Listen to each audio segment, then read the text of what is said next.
এক গ্রামে বসবাস করত রমেশ নামের এক কৃষক। সে ছিল খুবই পরিশ্রমী এবং সৎ মানুষ। তার সংসারে স্ত্রী, 2 সন্তান আর বৃদ্ধ বাবা মা ছিল। ছোট্ট জমি আর 2টি গরু ছিল তার সহায়। রমেশের দিন শুরু হতো সূর্য ওঠার আগেই। জমিতে চাষ করা, গরু চড়ানো, ফসলের যত্ন নেওয়া এসবই তার নিত্যদিনের কাজ। গ্রামের সবাই তাকে শ্রদ্ধা করত তার কঠোর পরিশ্রম আর ধৈর্যের জন্য। তবে রমেশের জীবনে সমস্যার অভাব ছিল না। গত কয়েক বছর ধরে খরা লেগে থাকায় তার জমিতে ভালো ফসল হচ্ছিল না।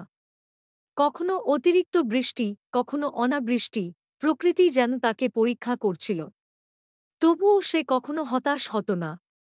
তার বিশ্বাস ছিল একদিন তার কঠোর পরিশ্রমের ফল সে পাবেই। রমেশের ছোট ছেলে সজল পড়াশোনায় খুব ভালো ছিল। রমেশের ইচ্ছে ছিল ছেলেকে শহরে বড় স্কুলে পড়াবে, কিন্তু অর্থের অভাবে সেটা সম্ভব হচ্ছিল না। তবুও সে ছেলেকে প্রতিদিন সন্ধ্যায় নিজে পড়াত এবং তাকে অনুপ্রেরণা দিত। তার মেয়ে মিতা ছিল বাবার খুব কাছের। মিতা বাবার সঙ্গে মাঠে যেত, তাকে সাহায্য করত। সে বাবার স্বপ্নকে বোঝার চেষ্টা করত এবং ভাবত একদিন বাবার জীবনে সুখ আসবেই। 1 বছর বিশেষভাবে কঠিন ছিল। টানা 3 মাস বৃষ্টি হয়নি, মাঠ ফেটে চৌচির। রমেশের জমি শুকিয়ে গেল। তার গরুগুলোর জন্য ঘাস ছিল না।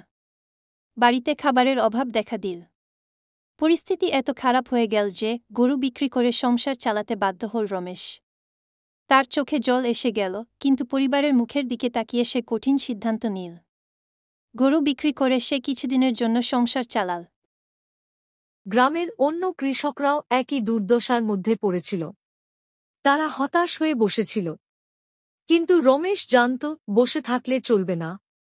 সে ভাবল নতুন কোনো উপায় বের করতে হবে।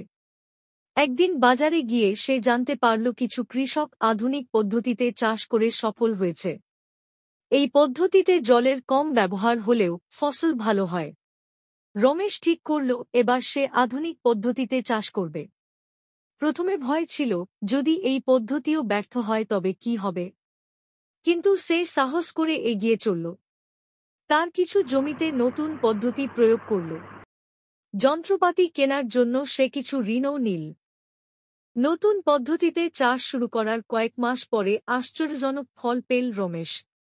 তার জমিতে আগের চেয়ে অনেক বেশি ফসল হল। তার ফসল দেখে গ্রামে নতুন উৎসাহ ছড়িয়ে পড়ল। অন্য কৃষকরাও তার কাছ থেকে শিখতে এল। রমেশ শুধু নিজের উন্নতি নিয়েই ভাবেনি। সে তার গ্রামের মানুষের পাশে দাঁড়াল। সে তাদের আধুনিক কৃষি পদ্ধতি শেখাতে লাগল। ধীরে ধীরে পুরো গ্রামেই কৃষির উন্নতি হল। কৃষকেরা আর খরার ভয় পেত না। তারা নতুন পদ্ধতি, আধুনিক প্রযুক্তি ব্যবহার করে নিজেদের জীবনকে পরিবর্তন করল। গ্রামের মানুষ রমেশকে নেতা হিসেবে দেখতে লাগল।